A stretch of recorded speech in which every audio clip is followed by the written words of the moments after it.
Meghan Markle is in full panic mode, desperately clinging to her sinking lifestyle brand, as ever, as the holiday season exposes its failures. From lackluster sales to embarrassing pop-ups and awkward social media stunts, Meghan is fighting a losing battle.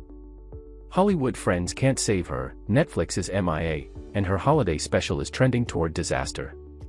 Meanwhile, Kim Kardashian swoops in, stealing the spotlight with her massive audience and flawless timing. Today, we're diving deep into Meghan's holiday humiliation, the flop of as ever, and the shocking ways the Sussex squad is scrambling to stay relevant. Grab your tea, this one's brutal. The holiday season is officially here, and everyone is scrambling to find the perfect gifts for friends, family, and maybe even themselves. Retailers are pulling out all the stops, offering massive discounts, early Black Friday deals, and flashy promotions to entice shoppers. Meghan Markle, ever the eager royal entrepreneur, jumped on the bandwagon with a big 20% off sale across her as ever website, starting a full week before Thanksgiving. Sounds promising, right? Well, not exactly. Despite some Hollywood friends hyping her products on social media, Meghan hasn't managed a single sellout from her holiday collection. In fact, her last 2 wine drops also flopped, failing to capture even a fraction of the excitement her team surely hoped for. The public perception is clear, as ever is stale, a little crusty, and no longer the must-have lifestyle brand Meghan imagined it to be.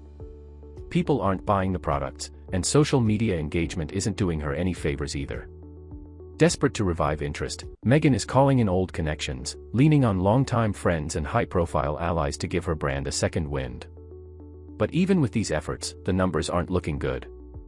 It's a stark reminder that no amount of celebrity hype can mask a product line that simply isn't resonating. As the holiday season heats up, the question remains, can Meghan salvage her brand before it completely fizzles out? In a bold attempt to boost her flailing brand, Meghan Markle turned to pop-up marketing, and the results were less than impressive. Her first as ever pop-up shop took place at the Godmother's bookstore, co-owned by her billionaire friend Victoria Jackson. Jackson has been instrumental in supporting Meghan, from providing lavish accommodations to hosting private interviews, but even her backing couldn't make this pop-up look glamorous. The marketing gimmick? Buy a case of honey and receive a leather bookmark. Yes, honey and leather bookmarks, because apparently, those go hand in hand. The pairing felt forced, confusing, and frankly, a little desperate. Meghan took to Instagram to showcase the shop, posting pictures of books, tea, and the exclusive bookmark. She styled the photos like a cozy lifestyle shoot, but the audience reaction was less than enthusiastic. Comment sections quickly filled with subtle mocking and questioning. Why would anyone want a leather bookmark with honey? It was quirky to the point of being ridiculous. This marked Meghan's first attempt at hands-on, in-person marketing, a clear pivot from her usual online sales strategy. But even with the effort, the results were underwhelming. Foot traffic remained low, and social media chatter leaned toward bewilderment rather than excitement. Meghan had hoped for a holiday boost, but instead, this first pop-up fiasco highlighted how disconnected her brand has become from what the public actually wants. Meghan Markle, ever the strategist, or perhaps the competitor, decided to feature a book by best-selling author Charlie Mackesy in her holiday promotion, The Boy, the Mole, the Fox, and the Horse. On the surface, it seems innocent enough, a cozy choice for the festive season. But eagle-eyed fans immediately noticed the problem. Princess Catherine had used the exact same author for her bespoke 2024 Christmas Carol service invitations. To the public, it looked less like coincidence and more like Meghan throwing a subtle competitive dig at the Princess of Wales. Social media buzzed with comparisons, memes, and sly commentary, turning what should have been a charming holiday promotion into an embarrassing spectacle. The narrative quickly took a familiar shape. Meghan's recurring, green-eyed monster tendencies were on full display, as observers noted how often she positions herself in direct comparison with Catherine. The press and royal commentators eagerly picked up the story, framing it as another example of Meghan trying too hard to outshine her sister-in-law. While some fans defended her, others saw it as a petty move, highlighting jealousy rather than festive cheer. Amid all the laughs and critiques, the suggestion emerges that Meghan might benefit from therapy or self-awareness exercises, tools to manage public perception and internal rivalry. Without addressing these patterns, her promotions risk appearing competitive rather than creative, making her holiday campaigns fodder for online mockery rather than genuine excitement. If the first pop-up was a stumble, Meghan Markle wasn't ready to quit. Her next marketing attempt brought as ever to Soho House in Los Angeles, an announcement she shared proudly on Instagram. The narrative was all about nostalgia and full-circle moments, painting a picture of Meghan returning to her old stomping grounds. She described the location with fondness, linking it to early dates with Prince Harry and longtime friends, creating a storybook moment of personal history. But fans weren't buying it as elegance. They saw a royal duchess reduced to hosting small-scale pop-ups in trendy, yet decidedly casual, spots. Instagram posts emphasized decor, cozy setups, and playful anecdotes, but the optics told a different story. Public perception quickly focused on the contrast between Meghan's royal status and the modest retail environment. Unlike a high-end department store or a global retail chain, Soho House is a niche private club, signaling a step down from traditional luxury exposure. The fall from grace was palpable, from palace events and A-list access to boutique pop-ups where foot traffic is limited and media coverage optional. The irony wasn't lost on audiences. While Meghan celebrated her expansion into a second location, critics framed it as a clear illustration of her brand's limitations. Traditional retailers, Nordstrom, Macy's, Harrods, were unavailable, Netflix offered no support, and royal partnerships were minimal.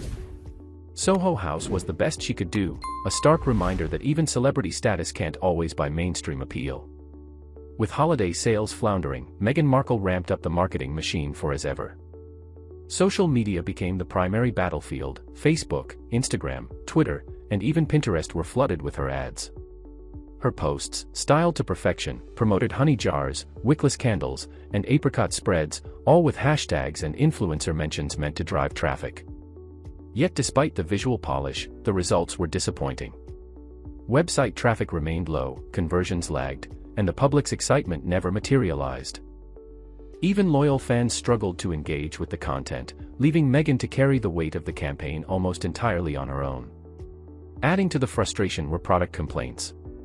Some customers reported honey leaking from jars, while wickless candles failed to meet expectations, creating a perception of poor quality control. These issues compounded the difficulty of building consumer trust during a critical holiday window. Meanwhile, major partners, Netflix, who were supposed to support her holiday special, and retail collaborators, were notably absent. Their silence spoke volumes. Meghan was left to do all the heavy lifting herself. Social media campaigns, usually a powerful tool when combined with strong partnerships, couldn't compensate for a lack of retailer and platform support. The oversaturation of ads, combined with underwhelming results, painted a picture of a brand struggling to regain relevance. In short, Meghan's digital blitz showcased effort, but the lack of strategic backup left as ever limping toward the holiday season, a far cry from the powerhouse launch she envisioned. If social media overkill wasn't enough, Meghan Markle faced a stark reminder of her declining influence within royal circles. Her team reached out to Buckingham Palace, hoping to feature as ever products in the palace's new Christmas pop-up shop.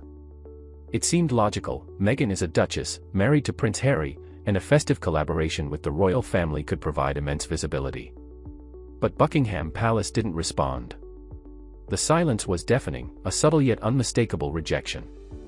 Meghan's products would not grace the halls of the palace, leaving her to find alternative ways to market her holiday line. Undeterred, her team and fans tried creative, albeit childish, gimmicks to simulate demand. Suggestions included placing as ever jars next to Buckingham Palace coffee cups in photos or instructing followers to leave the products in the shop to create the illusion of popularity. These attempts, intended to manipulate perception, backfired publicly. The media and social platforms quickly highlighted the absurdity, turning what might have been clever marketing into a spectacle of embarrassment. This episode underscored Meghan's declining influence in royal-related retail. Even as a high-profile duchess, she couldn't secure a spot in one of the most symbolic holiday locations imaginable. The rejection, combined with desperate attempts to manufacture buzz, emphasized a widening gap between her ambitions and reality. Instead of regal endorsement, Meghan was left with pop-ups, Instagram posts, and the humbling reminder that status alone can't guarantee access or success. As has ever struggled, Meghan Markle's relationship with Netflix has come under intense scrutiny. Initially considered a silent partner in her holiday ventures, Netflix now appears largely inactive in promoting her projects. Their absence is particularly glaring as Meghan's holiday special release coincides with Princess Catherine's festive program, a perfectly timed clash that only emphasizes the contrast between royal support and Meghan's isolation. The timing seems far from coincidental. Public attention inevitably gravitates toward established royal traditions, leaving Meghan's special struggling to find its spotlight. Industry insiders and royal commentators suggest that Netflix is officially writing off the Sussex projects after this year. Rumors indicate that the only remaining releases are her orphanage documentary and the holiday special, signaling a clear endpoint to the streaming partnership. With little promotional push, absent placement on Netflix's platform, and no cross-platform support, Meghan is left shouldering the burden of her media campaigns herself. This lack of backing is significant. Not only does it affect visibility, but it also highlights a drying up of financial and strategic resources. The fallout paints a sobering picture. Without media support and strong partnership alignment, even a celebrity-backed brand can falter. For Meghan, the Netflix disengagement reflects broader challenges: sustaining a lifestyle brand, capturing audience attention, and navigating high-profile comparisons without institutional support. The holiday special, intended as a crowning festive moment, now risks going largely unnoticed, signaling an ominous shift for both media influence and brand momentum. Facing declining sales, limited retail opportunities, and waning media support, Meghan Markle appears to be pivoting her business strategy. Industry speculation suggests she may move into beauty and fashion, potentially partnering with billionaire friend Victoria Jackson. Reports hint at possible launches: a makeup line featuring muted tones, or perhaps beige-centric clothing designed for understated elegance. While this pivot could reinvigorate her brand, it comes with significant challenges. Financial constraints are mounting as previous ventures underperform, meaning Meghan may lack the capital to invest in large-scale product launches. Additionally, her historical tendency to pivot frequently raises concerns about long-term brand cohesion. Future pop-ups are unlikely to generate the same buzz as early attempts. Bookstore and Soho House events drew attention more for the novelty of Meghan's presence than for the products themselves. Without a compelling, cohesive product line and stronger retail partnerships, these pop-ups will likely fail to restore previous hype or sales momentum. The trajectory for As Ever toward 2026 appears precarious. While Meghan remains a high-profile figure with loyal followers, repeated setbacks, from lackluster holiday campaigns to absent partner support, suggest that her brand may continue to decline unless she executes a strategically focused reinvention. Moving into beauty and fashion may offer a lifeline, but only careful planning, consistent product quality, and realistic marketing can prevent another high-profile flop. This rivalry underscores a broader reality: celebrity alone cannot guarantee market dominance or public engagement. Meghan's holiday special, already hampered by low promotion from Netflix, now faced competition for attention from one of the world's most influential social media personalities. The simultaneous launches serve as a cautionary tale about timing, strategy, and the importance of robust partnerships in achieving visibility, leaving Meghan's holiday venture vulnerable to being overshadowed before it even begins. Meghan's next moves will determine whether reinvention is possible or if As Ever quietly fades into history.